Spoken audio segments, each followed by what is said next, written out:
Hello everyone and welcome back to LewisFiction and welcome to another episode of Spectacular Spider-Man Season 5. If you have not seen the other seasons or any of the episodes in Season 5, I recommend you go back and watch them first before you watch this, or else this will make no sense to you.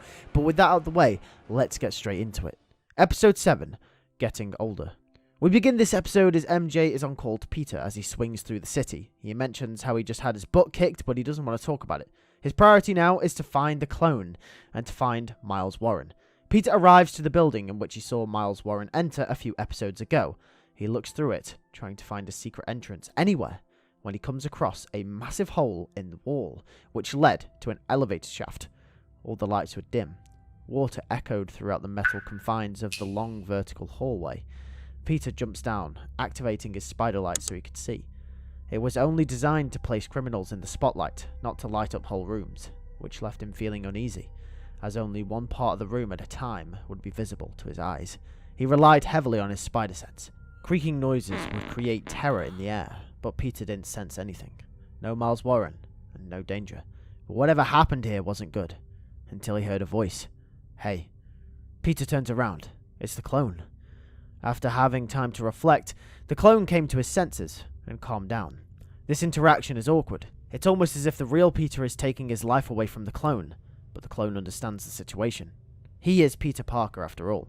They both don't know where Miles went, and the clone explains that this is where he remembers waking up. Both Peter and the clone decide to set aside their differences and work together to try and figure out what is going on, to try to get to the bottom of all of this and find Miles Warren. However, just before they could discuss any sort of plan, Peter breaks down in pain once more, this time even worse than the last. The clone asks if he's okay, and Peter says no.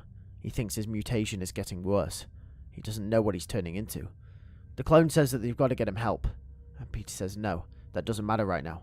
What matters is getting to the bottom of this, before anyone else gets hurt. Peter tells the clone that if Miles Warren is playing with fire, it's only a matter of time before the flame ignites. The clone argues back, saying, "You're Spider-Man, you're Peter Parker. If something happens to you, then that isn't good for the city and anyone else. MJ won't have Peter. The city won't have Spider-Man." Peter looks up to him and says they will, as he looks at the clone sternly in the eye.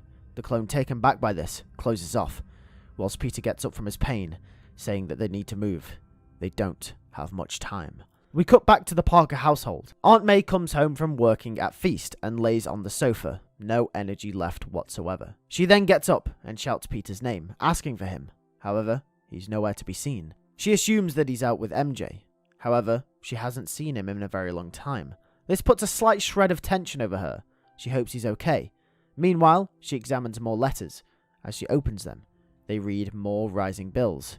How much longer can they keep it up for? We cut back to the building. Both Peters leave the building, but as they stand outside, both of them look at each other.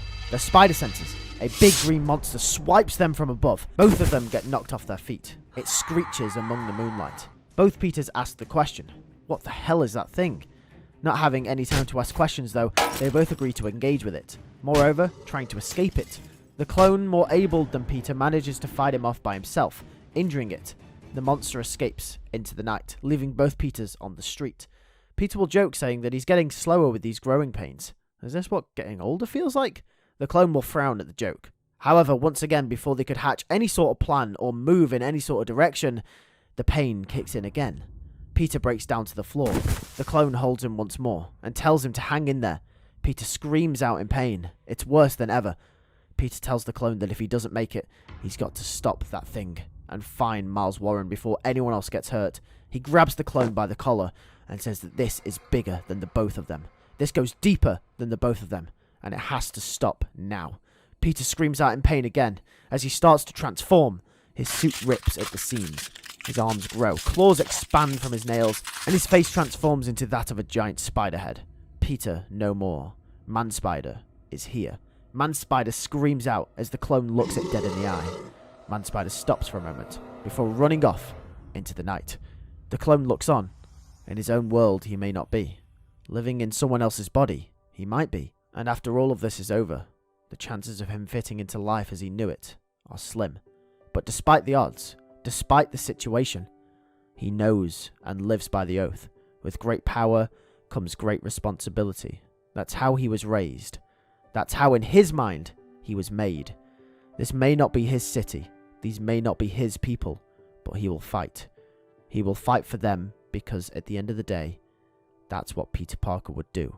And he is still Spider-Man, and no one can take that away from him.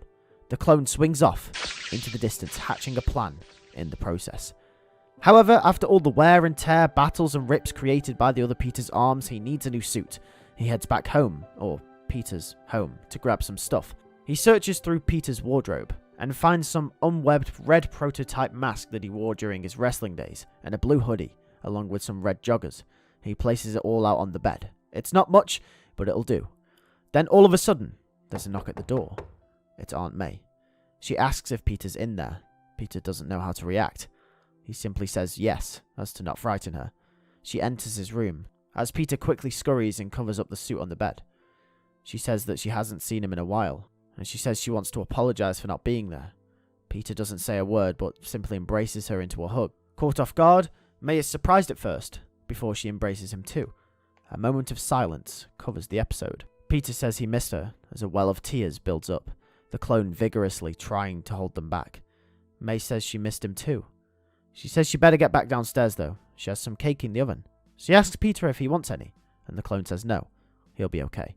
However, as May leaves, she notices out of the corner of her eye a red boot on the bed, hanging out from under the covers. Turning her attention back to Peter, she smiles as she leaves the room, heading back downstairs. The clone holds his head in his hands, trying his hardest to stay composed, knowing that may be one of the last times he ever sees Aunt May ever again. He puts the suit on and leans out of the window, swinging away. The clone heads to MJ. He knocks on the window from outside her house, and she opens it. He arrives into the room. She asks what happened to the suit. The clone says it's just something he threw together. When MJ quickly realizes that the other Peter didn't follow him in, she asks, where is he? He says that's what he came here to talk about. He's currently transformed into a giant monster. The mutation that he talked about? It finally took over. MJ's eyes widen as she cannot believe what she's hearing. She steps back and sits on her bed. What now? But before she could even process any emotion, a bang and a scream. It's Anna. MJ rushes downstairs to see the man-spider at the door with a gaping hole in the wall. Anna stands in the corner, afraid. The monster approaches through the house as she collapses from the shock in the hallway. MJ screams out her aunt's name as the clone swings in, kicking Man-Spider away from the house.